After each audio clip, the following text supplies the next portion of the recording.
I made the judges feel na sana makarelate kayo. Kasi parang ayun yung hook ko. You're removing that Kaya, inconvenience from them. If you relate to something, mas na ano yung attention mo yun, nakukuha. Yeah. So, pag nakukuha yung attention nila, so, dun, ayun, I presented nga yung ano namin, yung solution.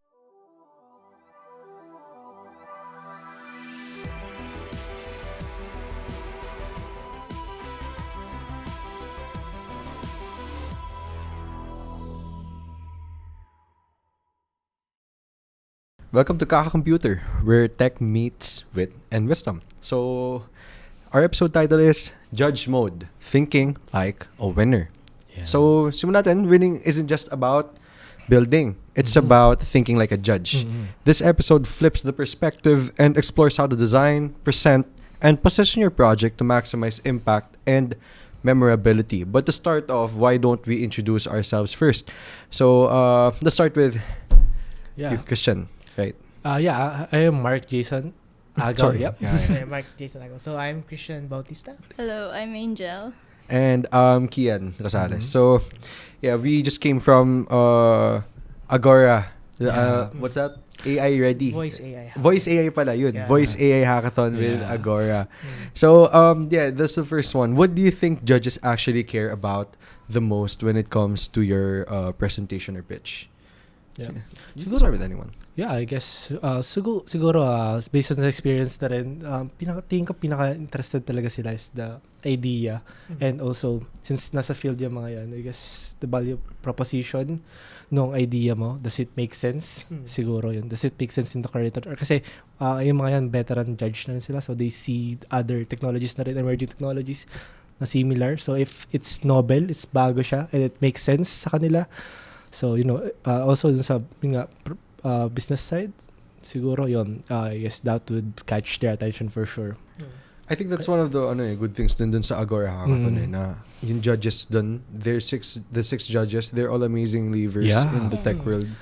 Tapos they actually know what they're talking about, and they have the background to back up their skills, what they're saying, especially parang pag nakita mo yung resumes nila, nakikita mo na they're building apps themselves. So hindi lang sila workers in the background na developers, kasi iba yung bilang developer ka, iba yun from being like a founder or parang starting a startup from the ground itself. So parang yun yung amazing sa kanila. They actually know what they're talking about, and the points that they're saying then actually is really, really, really great. Pero to start din naman, like, what's your idea ba for the Agora Hackathon? So, Agora Hackathon talaga, medyo bago pa lang talaga ako sa field ng voice AI kasi more on LLMs talaga yung workout ko sa field ng AI. LLMs and also some computer vision. Sa voice talaga is very bago pa lang. So, the idea, nung dumating kami doon, the idea generation's been taking much longer than expected. Yeah. So, ayun. So, kayo ba? What are some of the... Yung application na binuild namin is called Herd, which is a voice AI cooking assistant. Yeah. Yung target audience namin was like people who are beginners in cooking or like wants to cook, pero like inconvenience kasi kailangan mo lagi kailangan mo mag-cook. Diba? Yeah, sa inyo bro, what's your idea din dun sa okay. So, idea namin dun sa is it's Parrot AI siya. So, ang concept na is para siyang trainer, AI trainer for corporate communication. So, ang niche kasi doon, yung mga kasama ko kasi they're working sa like global pagdating mga freelancer ba. And also part ng doon is salary negotiation, stuff like that. And syempre mga sa field ng IT, some are introverts. But yung idea na yun, we scaled it up to cover, sabi ko, general audience na lahat ng field kasi pwede namang cover ng AI. So parang using the voice as using the AI as parang virtual trainer sa parang HR siya, virtual HR sa iba't ibang setting ng bawa nga salary negotiation, interview para sa mga fresh grads. So that's yun yung concept namin. It's very related sa amin na mga fresh grads. So how do you present your project to make it feel like it's important, it's actually needed by the community? So anyone can So siguro sa amin present namin siya, I just look at the ano doon, kasi nasa field sila lahat, very corporate. So ang start namin doon is present namin yung modern day fresh grad, kasi 'di ba the situation of the economy right now and the job market is distributed by AI. So ang pitch namin doon is since AI is distributing the job market, why not we use also AI to help fresh grads disrupt the job market, you know. So yun, parang yun nga, that's the analogy namin doon.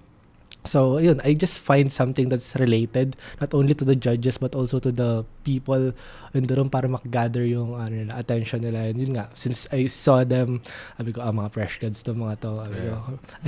Ang start ko dun sa pitch ko is, I see these people, sila dito yung mga fresh grads, ganyan. So yun, mga also interviewers. So yun yung aking grab or hook dun sa pitch ko. Kayo ba? Well, sa amin po, syempre sa hackathons are very overwhelming, no? Yeah. Yun, so like parang may idea tayo na the ideas or the project that we need to do need to be grandiose or like could change the world. Pero like ditong hackathon na to, I learned that hindi ganun yung case. Even though it's like a mere inconvenience para sa'yo, if it's real, if it's happening to many people, ganyan, it matters. You just need to like convey that properly, make the judges feel yung inconvenience na yun. And like, once you make them understand the problem, then that will already make your solution important. Yeah, that's true. I think yung parang pwede rin maging word dun is yung pagiging relatable. Yeah. Yung problem is relatable. Yeah. So yung like yung sa solution natin is like lahat naman tayo nagluluto kahit beginner nga or cooking not. is an Like, essential skill. yeah.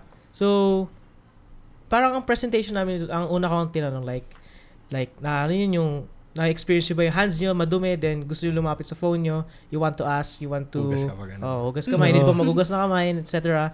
And ayun yung like I made the judges feel na sana makarelate kayo kasi parang ayun yung hook ko. You're removing that Kaya, inconvenience from them. if you relate to something, mas na ano yung attention mo yun, nakukuha. Yeah. So pag nakukuha ko na yung attention nila, so dun, ayun, I presented nga yung ano namin, yung solution, and yung presentation namin is like more on like ano siya, parang surface level kumbaga. Parang, sige, kasi 5 minutes lang ata nabigay sa tsaka, yeah. they don't care about the technical stack. They just want to know if it works, tapos how it works, and then why you chose to make that. So parang doon naman sa pitch part, hindi naman importante kung paano mo ginawa yan. They don't really care about if it's if it's vibe coded or not. Tapos parang like, once lang na makita nila na, this is actually viable, the problem exists, and this is an actually really good solution for it. Parang nila, we can work on this one. We can, yeah. It's more on the use case talaga. Hindi yung mismong behind. They don't care about that. Kasi yung gagamit ng application mo, hindi sila technical people. Exactly. Tama. Diba? Yeah. Kasi parang yun din yung philosophy namin sa team namin. So, lagi naming naisip is, tool, no matter how powerful it is useless if no one actually uses it. Yes. So parang, kung kahit gaano kaganda yung idea mo, if parang hindi naman wala namang pain point for it or wala namang use case for it, it's just gonna be another app in the app store. Parang hindi siya bibigyan ng pansin ng mga tao na, that's just normal. That's okay. I don't really need it. Parang it's just extra space on my in my mobile or phone, or like dagdag lang yan sa ko. So parang ba't ko pa siya gagamitin, 'di ba? So parang like dun sa since medyo narrow din yung scope natin. Parang how do you stand out parang when many teams have similar ideas? Kahit hindi sa Agora, like in any other hackathon na sinalihan nyo, parang paano kayo magsa-stand out if yung idea nyo hindi siya novel, pero you have something that's unique to you. So how would you actually stand out in that case? So sa amin naman, dalawa yung approach ko dyan usually. So una is you have to be an integrated solution. So like it solves a lot of problems. It has to be a complete product, not only a feature. Kasi minsan yung iba kasing mga idea, it can be categorized as feature lang. Oh, they're Diba? half-baked. You have to make it as a complete package, a product. And also, to add din, sabi nila kanina, yung idea has to be relatable, but it also has to be profitable. Like, it has to be make sense Dapat sa Yung business business side. model dapat Kasi viable. AI is expensive. Expensive. It has to be cost effective dun sa nila. So, yun. So, kailangan mo talaga tignan yung product mo in different angle From tech side to business side to branding. So, Tsaka user. User din, So, siguro, you have to also find yung niche, yung target audience, Yeah. Kasi, yung work nyo, hindi siya make sense sa mga slumps sa di ba? It has to work on the some first world countries. So sa amin naman, it has to, yun nga. It just happens na nakita namin na sila, since yung fresh grad sila, maraming fresh grad doon and maraming mga fourth year doon na struggle sa paghanap ng work. So kumagat siya. So I guess that's it. How about you guys? Introducing Agora's conversational AI engine. Build and integrate your AI agent in minutes. Any model, any voice. Start building your voice AI agent for free today.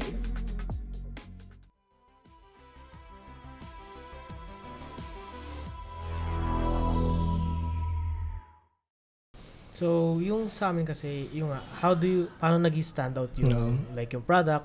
So, parang nasabi mo, like, you need to find yung target audience mo talaga. Target audience. Then, need mo mag-focus doon. Like, you need to cater to that talaga. Yeah. Para kasi, sila yung gagamit. Feel na special sila. So, parang yung sa amin, parang may, parang philosophy namin, like yung iniisip namin, parang may touch of hyper-personalization. So, like, kunyari, like, bago mo gamitin yung AI namin, like, tatanong muna, like, ano yung preference mo? Mahilig ka ba sa spicy foods? May mga dietary restrictions ka ba? May allergies ka ba? Parang kinikater namin talaga There's sa mga users. personalization in it. Yeah. And, ayun nga, parang, so, mas nakikater na, mas nagugustuhan nila. Kasi, parang if wala kang niche or like wala kang target audience talaga, parang you feel like it's all over the place. Yeah. Parang kinikater mo lahat. Madami kang kinikater. Pero sometimes, hindi yun nag-work. If you're trying to cater to a lot of people, lalo like pag saka ka, like, saglit lang yung mo. You need to really scope it well. Kasi kung hindi, magkakagulo ka, hindi mo alam kung anong gagawin mo. Talagang focus talaga yung audience mo. How about you guys? Ano pala yung niyo doon? Idea. Idea. So yung idea namin, it's parang nag-base off siya sa customer service. So, we know na the Philippines is the heart of customer service worldwide na naman. Kasi parang, from what I've known, madaming companies outside the country, they outsource their customer service here in the Philippines. The BPOs. So, yun yung problem. Bakit tayo mismo nag-export ng customer service? Bakit yung malalaking company natin dito walang customer service agents na maayos? So, doon kami pumasok na parang pag tumawag ka, let's say sa PLDT, di ba? Pag tumawag ka, ang tagal ng holding time nila. Especially pag peak hours. So, there's frustration in that kasi nasasayang yung oras mo kakahintay. Yeah. So, what we did is pag tumawag ka, may AJ agent na sasagot sa'yo, it gets your concern. So, parang pag sabi ko, hi, how can I help you today? Then, you're gonna say, parang, I have a concern with my internet connection and the router seems fine, but I can't connect to the internet.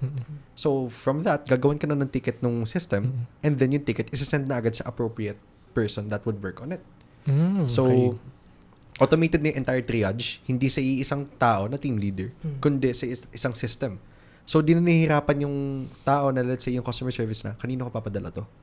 To. Kaya, sino ba pwede mag-work on dito?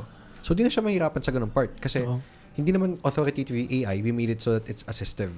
Para makikita ng tao na, this task would go to this person. Why would this go to this person? If this person is not available or masyadong mataas yung workload niya, we can assign it to another. Tapos, this person has similar experience with this workload, kaya sa kanya na yung ticket. So, yun yung premise ng idea. If you think about it, wala siyang, ang pain point na sinasolve niya is, gusto namin mawala yung frustration ng users when calling CSR. Second is, gusto namin mawala yung frustration ng mga actual na nag-work dun sa ticket. And then, parang sabihin namin na, instead of mahirapan ka mag-assign ng tasks, kami na bahala dun. Yep. So, yun na din. Parang, it's like two birds with one stone. So, ayun yung naging pain point namin. Tapos, syempre, parang kung isipin mo, madami naman kasing chatbot talaga eh. Madami naman talagang AI agent, voice agents na ginagamit na eh. So, parang naging different yung amin. Well, technically, yun nga, yung difference sa amin is that it helps you with the administrative task na din bilang company. So, tapos meron na rin siyang context as to what your company is. Tapos meron din siyang idea kung sino yung mga workers mo. Parang automatic na siya nag-a-assign ng ticket. Wala siyang downtime. Parang yung ticket mo hindi lang hanging sa ere na, sino ba tong gumagawa na ito, diba? Parang, ayun yung naging namin. Yun yung naging idea namin. So, pagdating dun sa part na to feel important, it's not important in a sense na it would change your life.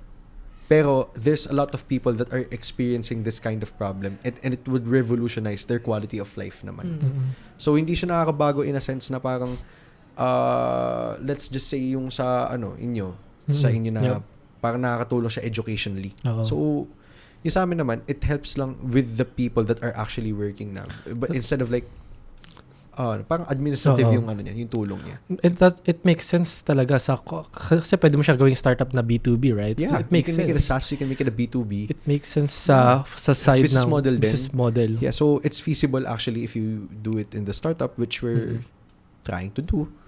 Pero that's another talk for another episode. Okay. So ayun nga, siguro nakita talaga ng judge yun. And that's what's good about the judges din na parang they're not just developers, they're also founders.